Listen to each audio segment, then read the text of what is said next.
ইতিহাস ঐতিহ্য খুঁজে নিশ্চিত হওয়া গেছে ঝিনাইদহ জেলার কালীগঞ্জের মল্লিকপুরে রয়েছে এশিয়ার বৃহত্তম ও প্রাচীন বটগাছ।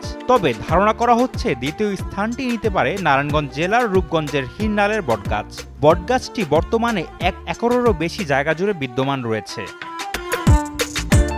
গাছটির বয়স কারো কারো মতে 400 বছর, আবার কারো মতে 500 বছরের উপরে। রূপগঞ্জের কুলাদি মৌজায় অবস্থিত এ গাছটি হিরনাল বাগবাড়ি বটগাছ নামে বিশেষভাবে পরিচিত।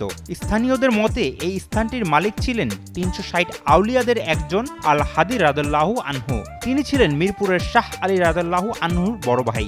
নির্দিষ্ট ও সঠিক জরিপের অভাবে এখনও তেমন জনপ্রিয় হয়ে ওঠেনি এই বটগাছ। টানা ৭মবারের মতো বেস্ট টিস্যু পেপার ব্র্যান্ড হিসেবে স্বীকৃতি পেয়েছে বসুন্ধরা টিস্যু। আমার বয়স 70 বছর। 70 বছরের মধ্যে আমি যে সময় আমার দাদির লগাইছি এখনো আইছি, মাজার আইছি, আমার দাদি আইছে মাঝে মাঝে দেখছি। ওইখানে একটা বেড়ার মাই ফুটে থাকতো, বেড়া বেড়ি আর কি। বেড়াটা মাথা খুব বড় বেড়া ছিল, মাথা দড়া ছিল, বেড়িটারও মাথা দড়া ছিল। এরা পাকিস্তানের আমলে এরা এখনো থাকতো। এরপরে দাফে দাফে আস্তে আস্তে হেরা আনতে গেল, এই ফাঁকলো মইরা গেল গা।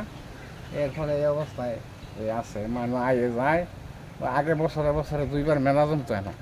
গাছটার বয়স 400 বছরের উপরের কথা কইতাছে, মুরব্বী মহ শুনছি, আমার দাদা দাদি মহ শুনছি যে এইটার বয়স 100 বছর। এখন আমাদের দাদার মুখে শুনছি যে এই গাছের বয়স 400 বছরের কম নয়, বেশি ছাড়া। আর এখন আইলে অনেক ঠান্ডা লাগে, তাই মানুষ এখানে মান্যত করে। ওই পাশে একটা মাজার আছে, এখানে মানুষ মান্যত করে। গাছের বয়স অনেক বেশি, 400-500 বছরের।